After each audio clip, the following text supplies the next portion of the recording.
I say good evening, everybody. Tonight I'm just going to give you an introduction to the sort of more common dragonflies and damselflies you can find sort of mainly in Cheshire, but in the northwest as a whole, because basically you find more or less the same in Lancashire as you would around here. We'll concentrate mainly on how to identify them. We'll just also cover where to find them, what time of year to look, and any particular behaviours to look for. I say, why study dragonflies? Well, A, they're a very sort of charismatic insect. They're very colourful, they're very photogenic, they're very active. You know, they're all predators, so you get lots of action from them. They're, you know, basically, you can use the same skills for dragonflies as you would for bird watching. A, they're not a very particularly large group. There are only 47 breeding species in the UK. There's 27 dragonflies and 20 damselflies. And on the whole, I think 58 species have been recorded in the UK. Having said that, they're also a good indicator of climate change. And in recent years, quite a few new species have colonised the UK. And we've gained a few more in Cheshire in the last few years as well. So there's plenty of new species to go out there and look for.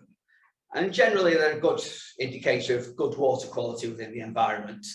Although, as we'll see, some of them aren't so fussy. They can be found in sort of quite nasty looking sort of big water bodies. So you can more or less find them anywhere. And you don't even need to look in sort of wetlands either, because at certain times of the year, lots of dragonflies, once they've mated, they'll sort of wander off. And you can find them more or less anywhere. And also,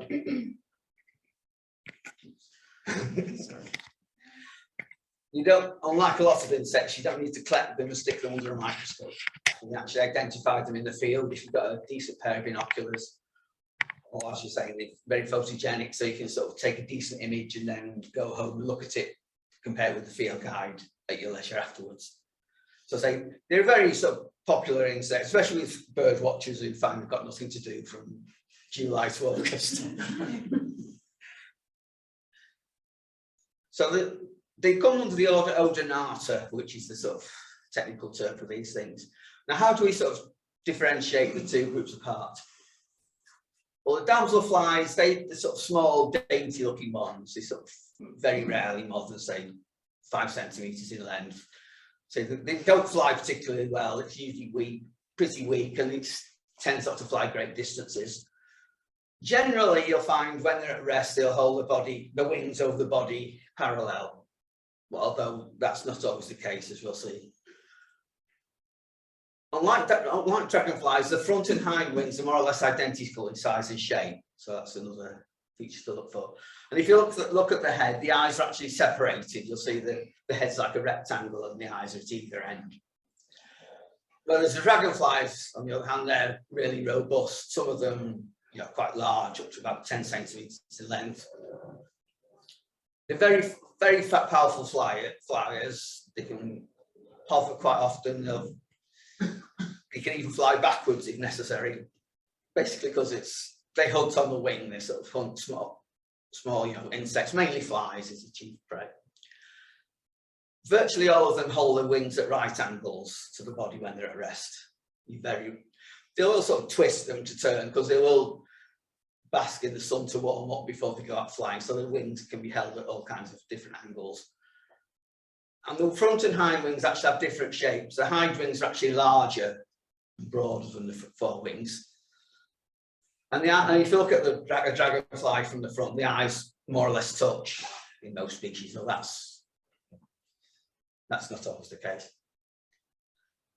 So you look at sort of the structure of these things. It's typical sort of insect. You've got the head, the thorax, and the abdomen. If you look at the head, that bottom left, you'll see it's virtually dominated by 2 very large compound eyes, which gives more or less all-round vision, although it's not particularly good from behind. So this is what gives the sort of dragonflies this sort of ability to hunt and also look out for rivals and predators. They do have antennae, but they're so small and insignificant, sort of, they're almost invisible. The main feature to look for, if you're looking to identify dragonflies, is the frons, which basically means the face. You'll find that turns up in the description a lot of these species on a fairly regular basis. And there's the thorax, which has the 4 wings and 6 legs. You'll find lots of dragonflies have lots of sort of thick, substantial looking spines on the legs. Basically, when they hold the legs together like this, form a sort of basket, and they can actually use that to sort of catch prey. They also have the 4 pairs of wings, as you can see. So the wings themselves are sort of got a large network of veins amongst them. The main features to look for are the costa, which is a large thickened vein at the front of the forewing, which gives the wing its strength. There's the pterostigma or stigma. It's in small spots. It's basically a wing cell which has got dark pigments towards the end of the wing. That can be very useful to identify certain species. Usually it's a sort of dark browny colour, but on some species it's sort of black, and it's even multicoloured in 1 or 2 species. So that's an interesting, useful feature to look out for. You'll hear a lot about antihumeral stripes, which are these on the side of the thorax. They sort of become in various colours and various thicknesses, and they're a useful feature for identifying a lot of dragon and damselflies. And then you've got the abdomen. This consists of 10 segments. They're usually sort of numbered S1 to S10 from the thorax downwards. And at the end, there's usually a pair of claspers, and in the female, there's the ovipositor. You'll often find features mentioned in the field guides on segments, say S2 or S8 or S9. So if you know which segment they're referring to, then that's a good way to sort of work out what these species are, as we'll see. So especially in some of the damselflies, the markings on certain abdominal segments are particularly key features when you're trying to identify certain species.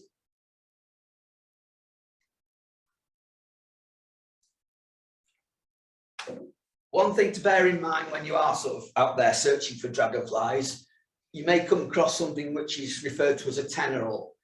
Basically, once a dragonfly's emerged from its larvae, it doesn't have the colour of the adult. Basically, it has reduced patterning, and the wings are sort of very shiny. And basically, they'll sort of take a few days before they actually obtain the adult coloration, basically. Basically, they're pretty weak flyers to start with, so basically they'll disappear into the nearest vegetation and hide for a few days before they become sexually mature. They can be difficult to identify, especially when you're looking at some of the damselflies. The best features to look at are probably size and structure and the time of year, and habitat also can be useful.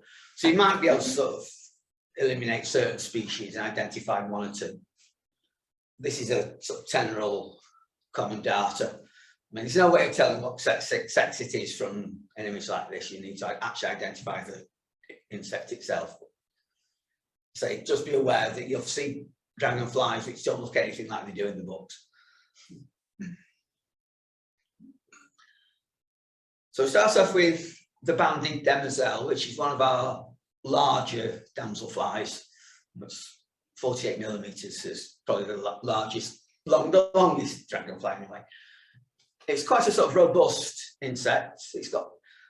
Although it's got very sort of fluttery flight, it's particularly weak flyer. It's quite reminiscent of a butterfly when you actually see the thing. It's found mainly in slow-flowing rivers and streams, particularly those with muddy sediment along the bottom. So a good place to see them would be places like the River Gowie, the Gowie Meadows Nature Reserve. That's a really good place. Or there's quite a few brooks. The River Weaver's another site that you can go for, and the River Dee. Although, having said that, once they've actually mated and the females laid eggs, these things tend to wander far and wide. So you've got a good chance of seeing them anywhere, basically. This is the only damselfly I've actually seen flying along the banks of the River Mersey, which was miles away from any suitable breeding habitat. So it gives you an idea of, the fact that these do stray and they can turn up almost anywhere. So they're on the wing from sort of May to August, so they are starting to emerge in the last week or so. So they're not sort of one you're likely to miss. So this is the male on the left, with the sort of dark, it looks like dark blue thumbprints on the wing, and then the body, the abdomen and body itself is iridescent blue, blue-green. The female is a sort of more bronzy green colour with sort of the green wings are sort of a green iridescent colour. With this, and you can see there's a white spot on the pterostigma on this species. There is a similar species, a beautiful demoiselle, whereas the male has got entirely blue pigmented wings. That's generally quite a rare damselfly for Cheshire. Although having said that, there's been a good number seen on the River Mersey south of River Weaver south of Nantwich in the last week or so. So it seems to be recorded more and more often. The female of the two looks very similar, although the beautiful demoiselle has more brownish pigmentation in the wing, and the sort of pterostigma is a bit more whitish.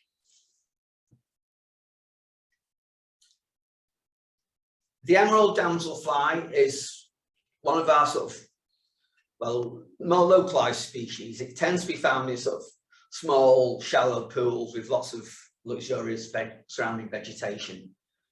It can be sort of found in a variety of habitats, although it's it's widespread, but it's not really common in any particular place.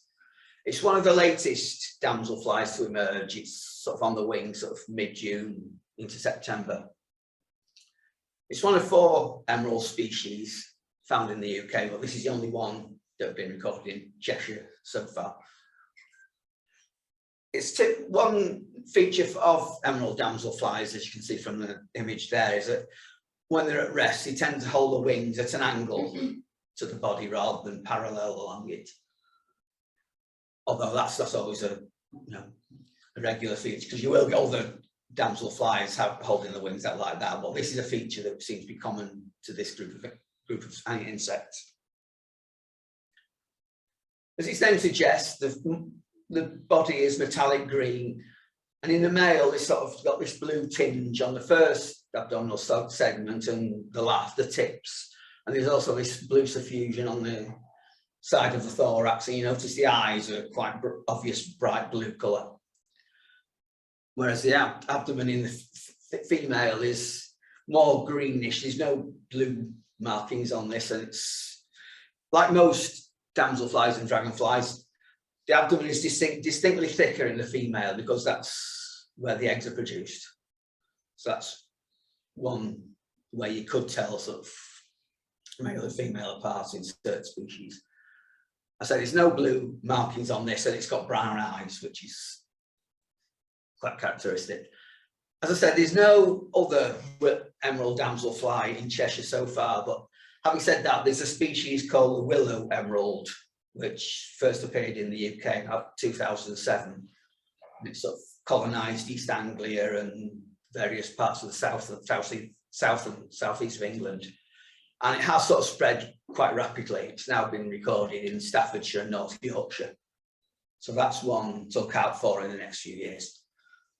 I say that's a really late emerging species. It's on the wing sort of late August into October. It gets its name from the fact it actually lays its eggs on the branches and twigs of willow trees, which is characteristic of just that species.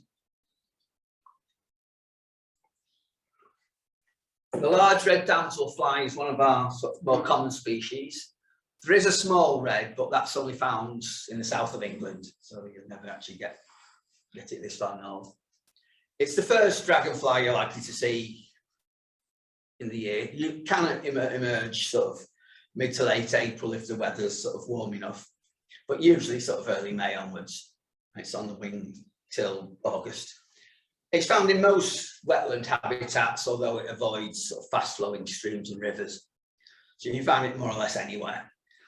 As you can see, it's holding its wings up, pretending to be an emerald damselfly.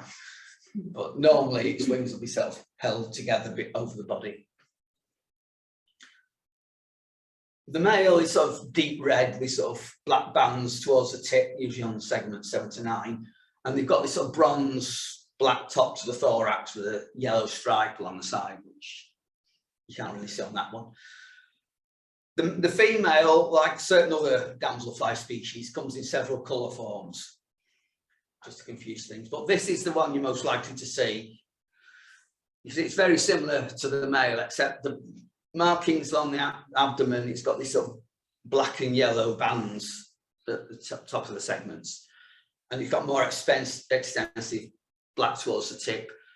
You actually see the sort of, yellow stripe is obvious on that one.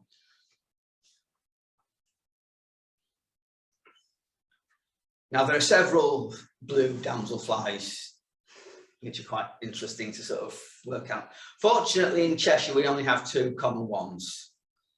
And there's 2 sort of, which are slightly more localised. Throughout the country, there's probably 7 or 8 blue species. So the Azure Damselfly is on the wing at the moment. I've sort of seen several specimens of this. It's widespread throughout England and Wales, but not sort of very common in Scotland as yet, although its range does seem to be moving north. It's found in a variety of standing waters, but prefers the smaller sort of ponds, which are very more sheltered. And it seems to sort of spend its time flying around the edges of ponds rather than out in the open water. So there's a bit slight behavioural difference between this and it's the common blue damselfly, which is the other common species you're likely to come across. You look at the male, the main feature you're looking for, if you can get a decent view of it, is on the second abdominal segment, you've got what looks like an upturned U shape on a stalk. And at the very bottom on the 10th segment is what looks like a bow tie marking. So that's sort of 2 features you can look out for. You can pick out them easily with a decent pair of binoculars, or if you get a decent image. Or failing that, you can't actually catch these in a net, so I wouldn't recommend it. It's sort of, you can sort of damage these things quite easily. So if you get a decent photograph, you should be able to sort of sort it out. The female is sort of generally green or black on the abdomen with just sort of small blue markings. Now, this is a species in the genus Coenagrion, and if you look on the sort of male towards the rear of the thorax, you'll see a sort of very smallish black line, which just goes halfway along the thorax. This is a feature found in all dragonflies of this genus, and we generally refer to a Coenagrion spur, which is a feature you'll see or mentioned in a lot of the field guides. So that's another feature you can use to determine these species from other blue damselflies of different sort of genera. I say these the other common species is the common blue damselfly, which you'll look at in a minute. But we also have something called a variable damselfly, but that's only found in Hatchmere, the sort of Cheshire Wildlife Trust Reserve. And basically, it looks very similar to this, but the marking on segment 2 is a lot more variable. It's a lot thicker. So if you look at the field guides, it'll sort of give you sort of a major things to look for. I say that it's never been seen away from Hatchmere as far as I'm aware. So I say this is the common blue damselfly, which is the one which is most likely to confuse it with. Again, this is found in a variety of waters, but tends to be sort of prefer larger lakes and pools, where it sort of tends to spend a lot of its time flying out in the open water. So you're more likely to see it sort of way out in the middle of a lake or a pool. It's most widely distributed of all the British damselflies. It's sort of present throughout most of the UK. And it's sort of starting to emerge round about now, so it'll be on the wing to sort of early September. In this species, you'll see on the thorax, there's no line halfway along, so the spur isn't present like it was in the sort of Azure Damselfly. And what you're looking for on this is on the second segment of the abdomen, you'll see it's got sort of looks like a golf ball on a tee is probably the best way of describing it. And so you just see it at the base of the abdomen there. And also you'll see the tip of the abdomen, segments S8 and S9 are completely blue, the sort of There's no sort of bow tie like markings on them. The female is mainly sort of dull, on the whole it's generally dull green, although there are sort of blue colour forms that you might come across. And it has these sort of markings reminiscent of a rocket on the sort of top of the thorax, on the abdomen. And it's a sort of triangular mark on the 8th segment. So you obviously the two blue species do occur on sort of lots of ponds, but you sort of, so you need to sort of take a bit of time to sort of try and identify the two. I'll say a lot of the time you can, with a decent pair of binoculars, see the features you need to see. The blue-tailed damselfly is another one of our common species.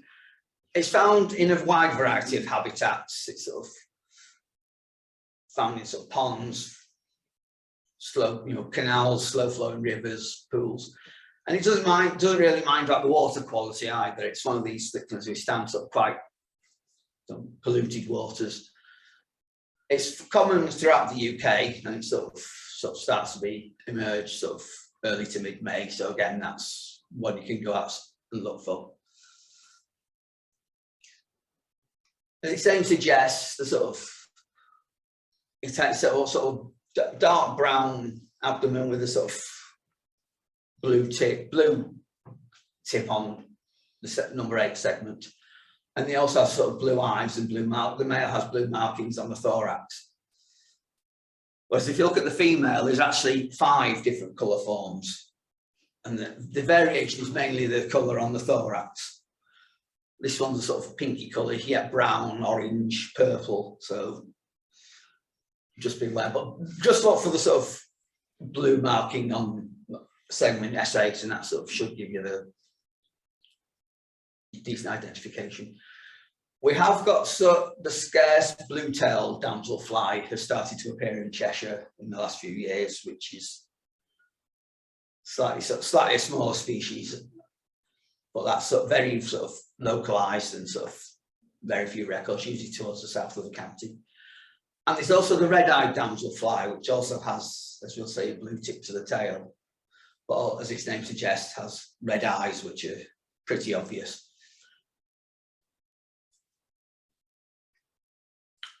As we see here, this is a sort of recent colonist to Cheshire. It's only been sort of common in the last sort of 10 years or so.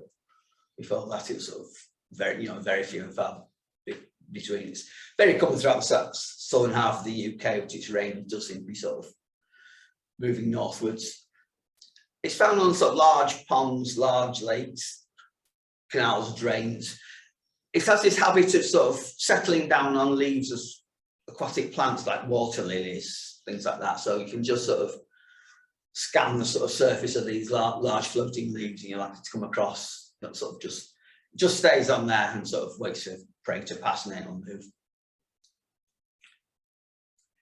So as its name suggests, it has the male in particular has very obvious burgundy red eyes, and also sort of you can see the sort of blue markings on the side of the thorax, and the tip of the abdomen, both segments 9 and 10 are blue, so the blue tip is slightly further along than it will be on a blue-tailed damselfly.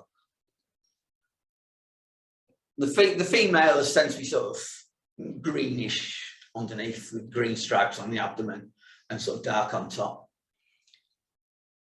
You also see on that one there's a slight line on the thorax which can cause a bit of confusion, but that only appears on the sort of the female. So it's just one you'll sort of start to see around about late May, early June, so you probably sort of start seeing odd ones around about now, and it'll sort of stay on the wing till sort of late August, early September. I say one of the best places I've seen it is on the River Weaver at the sort of Marshall's Arm Nature Reserve, because there's lots of floating vegetation on the river there, so there's huge amounts of these things. But anywhere where you get lots of floating water lilies and that kind of thing, then it's a good place to look. So we have got the small red-eyed damselfly in Cheshire in certain areas. The distinguishing feature on that is if you look on the side of the thorax, it has that line like we see on the female, but there's also a dot towards the end of it. So you need to get a decent view or a decent picture of it to sort of determine between the two. It is slightly smaller, as its name suggests, but these things are sort of all relative. Now, the hairy dragonfly, or the hairy hawk, as it's sometimes known, this is the earliest of the large dragonflies to emerge. Sort of, it's out on the wing, sort of early May onwards, disappears sort of late June. It's not, you know, out that long. In Cheshire, it used to be sort of found mainly in south of the county and particularly common around the Northwich area at the moment, on the River Weaver and some of the sort of canals and ponds in that area. Vale Royal Locks was a particular site for many years for finding these species, although it seems to be sort of spreading out quite a lot into the rest of the county at the moment. And it's even sort of reached north into Lancashire. It's sort of recorded at Brockholes Nature Reserve in the last couple of years, which is quite a new, you know, it was a new species for that site. And it's been recorded again there this year, so I suspect it's probably sort of breeding on site now. As the name suggests, it's a typical hawker dragonfly, which means it spends lots of its time on the wings, sort of chasing sort of insects around. Although, unlike the other hawkers, it tends to spend a lot of its time hanging around in vegetation. It doesn't spend as much time in the open. You can see the hairy bit is actually on the thorax. It's sort of got downy hairs, particularly obvious on the female. You see the male has got the very large lime green antehumeral stripes on the thorax, then blue abdominal markings, and sort of obvious bluish eyes, which is very noticeable. Whereas the female is sort of yellow and yellow markings on the abdomen, and the antehumeral stripes are a lot more restricted. I say it's a quite large dragonfly, probably sort of 6 or 7 centimetres in length. So this time of year, chances are it'll be the only large dragonfly you're likely to see. Although occasionally you will get the odd vagrant turning up at this time of year, so just be aware of that. But this should be sort of pretty distinctive if you see a large dragonfly at this time of year. The other hawker dragonflies tend not to emerge from till about mid-June, late June onwards. The common hawker is not that common, despite what the name suggests. It prefers sort of acid waters and boggy pools. So you're looking at places like round up Delamere area or Risley or Holcroft Moss around Warrington. It is sort of widespread in sort of North Wales and sort of parts of Lancashire. Like most hawker dragonflies, it's on the wing from sort of June into September. So it's a large species, up to about 8 centimetres long. So if you do see it, you're not likely to miss it. Hawkers are so named because they spend most of their time sort of flying on the wing. They'll sort of patrol their own territories, looking for females and chasing off any rivals that happen to appear. But they also have this habit of, once they've sort of mated and sort of females laid eggs, they'll just wander around for the next few weeks. So you're likely to find these things almost anywhere. I mean, some of the hawker dragonflies you come across, in woodlands, quite a distance from waters, and they'll often visit gardens if you're looking. So these things you can sort of find away from water at certain times of the year. It's a large hawker with sort of paired spots on the abdomen. You can see as well at the front of the wing, the costa as it is sort of bright yellow in this species, which is quite obvious on the male. And it's got these 2 narrow lime green stripes on the abdomen. You also note that the abdomen is slightly wasted, which means it sort of narrows to just below the thorax. In flight, you might often see that it holds the tip of the abdomen slightly up, tilted upwards, but that's sort of not always obvious. And you also have this, again, the very prominent blue eyes. The female is slightly duller, it's sort of brown and usually has sort of paired yellow spots. And the antehumeral stripes on the thorax tend to be a lot more reduced or absent. And the eyes tend to be sort of more or less brown. You'll also notice sort of slightly brownish tinge to the wings on this species, but never sort of as much as a brown hawker. The migrant hawker, as its name suggests, used to be a migratory species, turning up sort of late summer.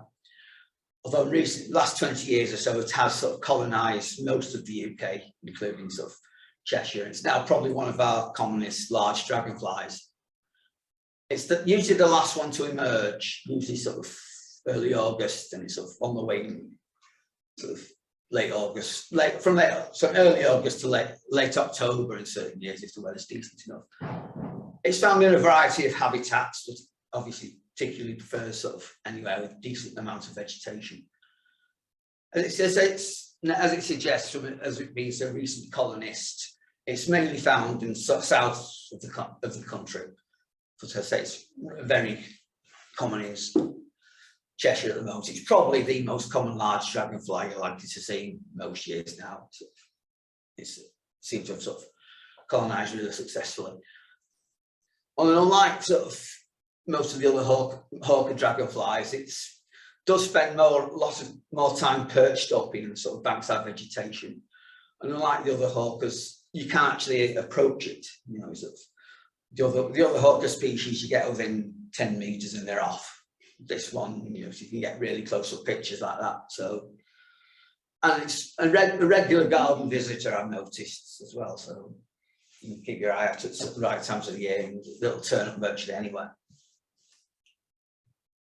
The main sort of feature on this to look for is if you look just below, between the hind wings, is a sort of T-shaped, well, more or less, inverted triangular shape on the sort of top of the thorax. That's one of the features to sort of look for on this species. It's slightly smaller than the other hawker dragonflies, the common and southern hawker.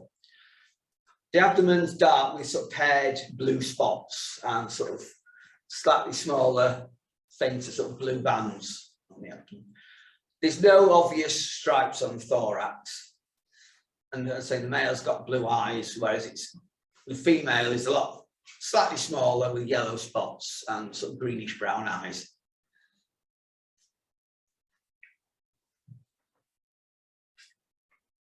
The southern hawker is another one of our sort of larger species. It turns up sort of late June, early July. As its name suggests, it is commonest in the southern part of the UK, but recently has sort of spread northwards into Scotland. It's found in any sort of large well-vegetated sort of lakes, ponds, that kind of thing. Occasionally you'll get them on canals. So it's one of the sort of commonest large dragonflies you'll find in Cheshire. And again, it's like typical hawker, you will find it almost anywhere, sort of once the adults have bred, so they do sort of turn up flying around woodland clearings, and they will sort of turn up in gardens and any other habitats well away from any sort of obvious breeding site. One thing to look out for on this species, if you look at the thorax, you've got the male in particular, it's got these very large lime green spots, have been sort of described as having headlights. Now and they've got this very obvious lime green stripes on the side of on the thorax. The abdomen has got these sort of black apple green markings on the first 8 segments, and then blue on the sort of bottom, the 8, 9, and 10. And also, and obviously and blue eyes, whereas the female is sort of more of a chocolate brown colour with green markings, with green brown eyes. So it's a very sort of common dragonfly at the right time of year. So the brown hawker is probably not likely to mistake it with any other dragonfly. It's sort of common in lowland areas throughout most of Britain, although it's absent from sort of the southwest. It's on the wing sort of late June onwards, and can be found into early October if the weather's sort of decent. It's a common dragonfly throughout most of Cheshire. It sort of seems to be quite happy to use a variety of habitats. Its name suggests it is sort of brown, including the wings, which is sort of have this very obvious brown suffusion, which stand out if you get a decent, well, any view of it really. Even in flight, you can tell it's sort of got, sort of distinct coloration to the wings. Other than that, there's not really that much to distinguish it. It's sort of, they've got broad, some yellow markings on the abdomen on them in the male. The top of the eyes are blue and sort of greenish brown in the female. But other than that, they're sort of mainly sort of an all brown looking dragonfly. They do have sort of some blue spots on the sides of the abdomen and in a male, but it's not really that obvious.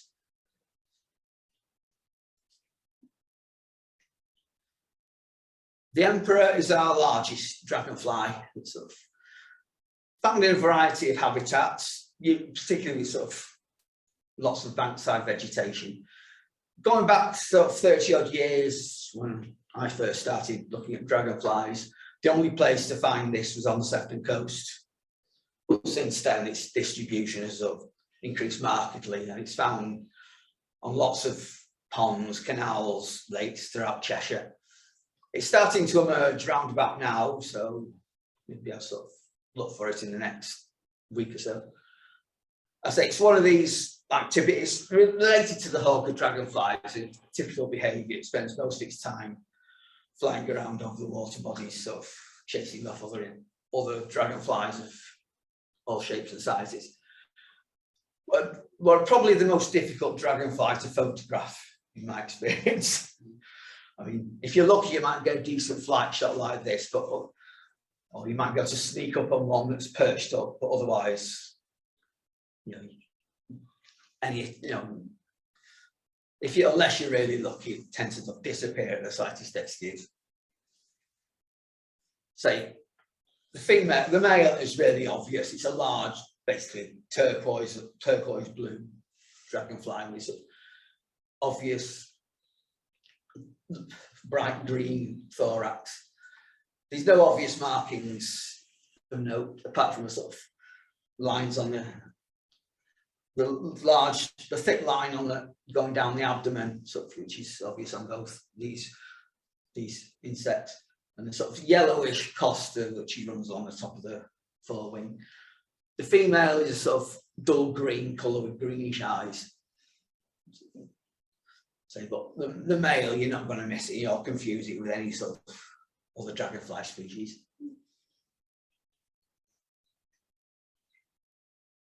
The four-spotted chaser is the first dragonfly to emerge, sort of usually sort of early to mid-May.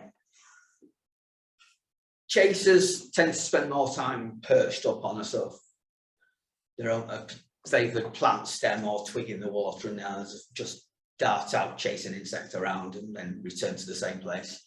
Or they might chase off a male might chase off a rival male if it comes too close. It's present throughout most of the UK, so it's sort of quite common almost in all kinds of standing waters. I say it's on the wings of May to August, so it's something you can look for in the next now if you want sort of went up sort of tomorrow and if it was a decent day, which is unlikely, but there you go. Unusually amongst dragonflies, the male and female actually look the same. On here you can see as well the sort of where it gets its name. You'll see halfway along the wings are sort of the four dark spots, which basically give it its name. So it's a medium-sized dragonfly, about 5 to 6 centimeters long. You'll note the sort of typical chaser dragonfly, sort of a broad abdomen tapering to a tip. The wings have this sort of yellowish base, which is quite characteristic. I say that you're not likely to sort of mistake it for any other dragonfly apart from the female broad-bodied chaser, but as we'll see, that's a lot more brighter yellow. It has brighter yellow on the abdomen. It has brighter sort of orange with yellow spots on the abdomen. I say sort of this one common almost everywhere. So I say this is the sort of broad-bodied chaser. Another species which is on the wing now, it's sort of emerged sort of mid to late May and will be around sort of early July. It's widespread throughout England and Wales and sort of like a lot of other species, is sort of slowly making its way northwards. It's found particularly on lots of man-made wetlands. It's usually the first dragonfly species to colonize a new pond or a new wetland area, so it's one to look out for. But it's never actually common in my experience. You usually just find a few, 2 or 3 on a certain water body, whereas on a four-spotted chaser, it can be quite abundant. The male is sort of you're not like, well, I'd like to say it's unmistakable. It's sort of this bright turquoise blue abdomen and sort of very dark bases to the wing. The thorax are sort of pale striped, but they don't really show up on here. But you'll notice the abdomen, as its name suggests, is particularly broad on this species. Again, like the four-spotted chaser, tapering to a point. Whereas the female, say, has this sort of more yellowish brown with large yellow markings, sort of halfway along the abdomen. You see, in that, you can actually see the sort of pale yellow stripes on the thorax on that species as well. So unlike the four-spotted chaser, you'll note there's no extra spots on the wing. So you shouldn't really get the two mixed up, but sort of just be aware of that. There's possibilities for some confusion. There's also, as we'll see, the black-tailed skimmer, which also has a sort of bluish abdomen, but that has a sort of an obvious black tip, as its name suggests, and it's a lot sort of slimmer as well.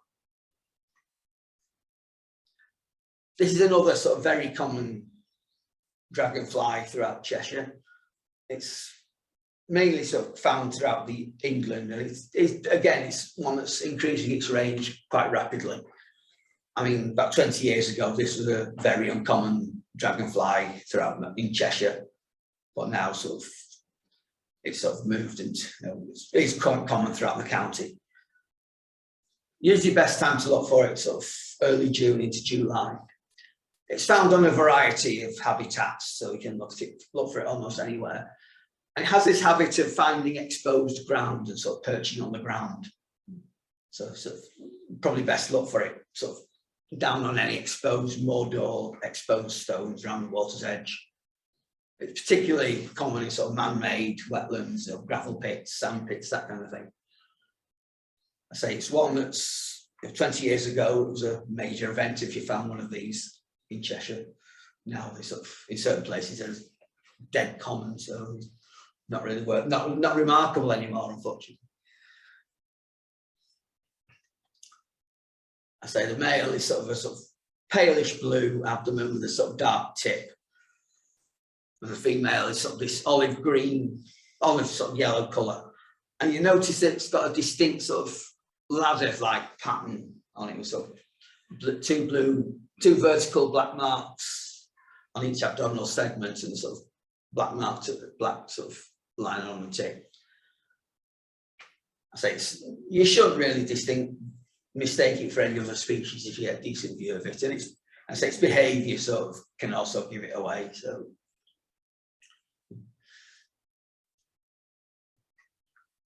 black darter is our smallest dragonfly. It's sort of 3.5 millimeters, 20 centimeters long at best.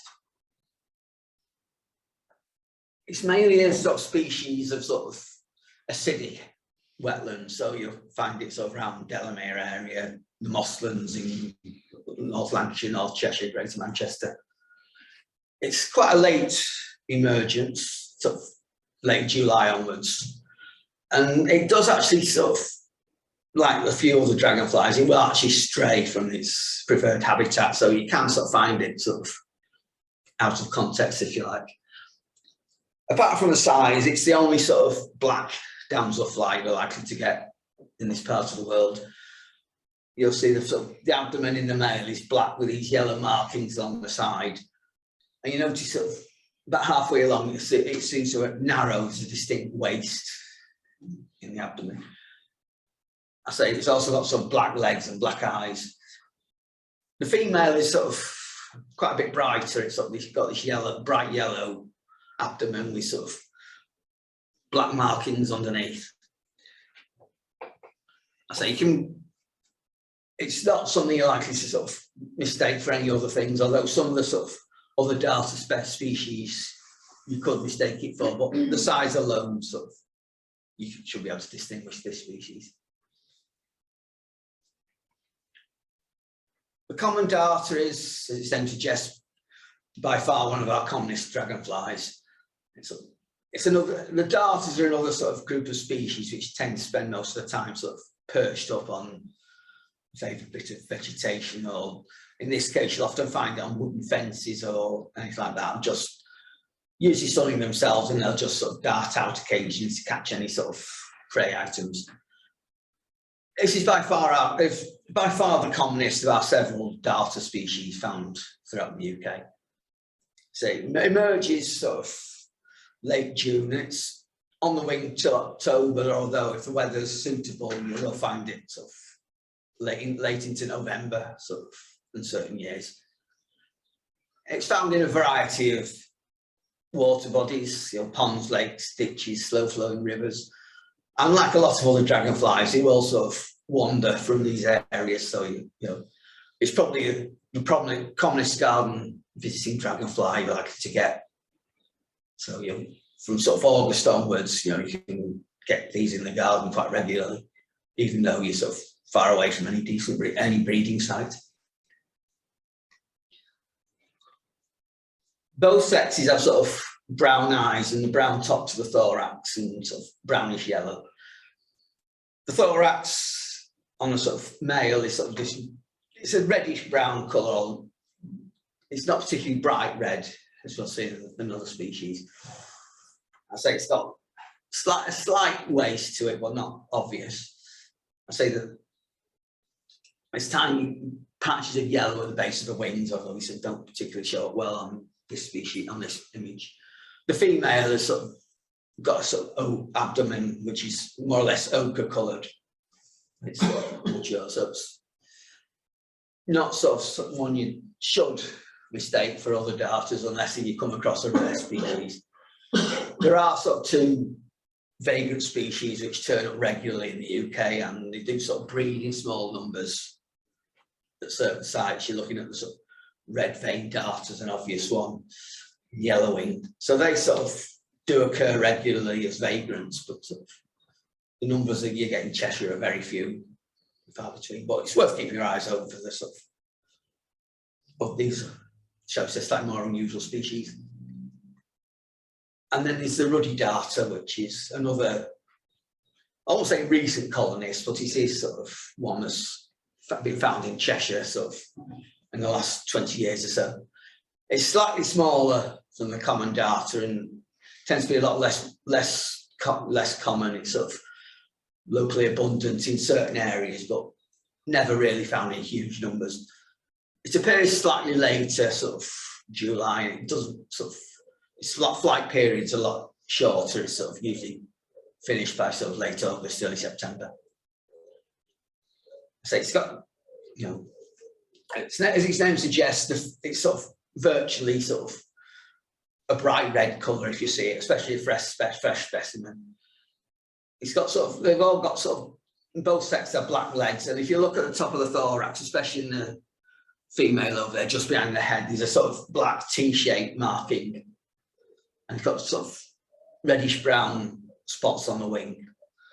The male has a distinct waist to the abdomen, which is sort of a blood red colour, and sort of, especially in fresh specimens. And if you look at the sort of tip of the abdomen, there's a sort of black line in the middle of sort of the two of the end segments, which is absent on the common darter. The female is sort of yellow ochre with sort of black markings down the side. So you might sort of, could confuse with the common darter, but just this one tends to be smaller and a lot sort of thinner, and sort of slightly sort of more wasted abdomen. So if you go and start looking for sort of dragonflies or whatever, there's some useful references sort of you can take with you. Britain's dragonflies and dragons and damsel are both photographic guides. whereas a field guide is sort of illustration, so you take your pick which ones you can use. And then there's the FSC chart, which covers most of the British species. I'd reckon if you're going to go for one, I'd recommend Britain's Dragonflies, the sort of Wild Guides volume. Well, there's plenty of others out there, and there's plenty of sort of websites as well you can look at. So there's no shortage of resources to identify anything you see. And there's plenty of Facebook groups and websites and everything else. So you shouldn't be struggling to sort of identify most of the species. We do get some rare and slightly localized species throughout Cheshire. I mentioned the beautiful and demoiselle and varial damselfly. The scarce blue-tailed damselfly is a sort of one that's been found in sort of very localized in parts down south of the county. So a small red-eyed damselfly has occurred in the last couple of years.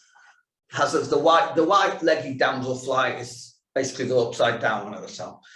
It's another blue damselfly, I'm afraid, but sort of it does have characteristic pale-coloured legs. So, and the abdominal markings, they're different from the other two species. But I say that's been found only in sort of certain places in the south of the county. There's the common club-tailed dragonfly, which is the one bottom left, which is an early, well, it's on the wing around about now. The best place to see that is anywhere along the River Dee, sort of south of Chester, sort of Oldford, Farmed, and that sort of area. Unfortunately, it's got this habit of, like a lot of dragonflies, it likes habitat with lots of mature woodland nearby. So when it emerges, it'll disappear into the trees. So you tend not to see it unless you might catch it sort of hanging from a branch or something like that. So that's the place to go and look up that one. It's, say, on the wing round about now, and it'll be probably around for the next month or so. The golden ring dragonfly is a species of sort of upland moorland areas. It's common in sort of parts of North Wales. It's a big, dragonfly. It's actually our longest. It's about 10 centimetres long. And it's sort of black with obvious yellow markings on the throat, on the abdomen. It has actually been seen in Cheshire, several times in recent years. So it's possible it might be sort of slowly colonising the county. So that's one to look out for. I say you're not going to mistake it for anything else. It's obviously the white-faced darter, which is introduced in Black Lake in Delamere. Although that's another annoying species which, once it's hatched out, disappears into the nearest vegetation. So it's not the easiest one to see. Similarly with the downy emerald, that's sort of found sort of around Abbots Moss, Delamere area. It's one of three sort of medium-sized dragonflies. There's a northern and beautiful emerald. And I say it's a fairly localised species in Cheshire. It is actually on the wing at the moment, but another one of these that tends to spend more time hiding up in trees than it does flying over water. So it's not the easiest one to come across. As far as recording goes, obviously you can send your records to your local record centre, but lots of, you can also send them to places like iRecord, which is the online recordings scheme, which got links to the NBN. And this is what the British Dragonfly Society would like you to do, and probably your local recorder would prefer to do it that way as well. If you've got lots of records to submit, then you can probably sort of send them into a spreadsheet to your local county recorder. Ours at the moment is John Roberts or Chris Meredith. They run the Cheshire Dragonflies Facebook page. That's a sort of, it's more of a blog than as well as a Facebook page. If you sort of look at that email address, you can sort of get information. You can sign up and they'll send you information of what's been seen when. And there's lots of information on there about the different species you can find and where to look for them. I say the National Society is the British Dragonfly Society.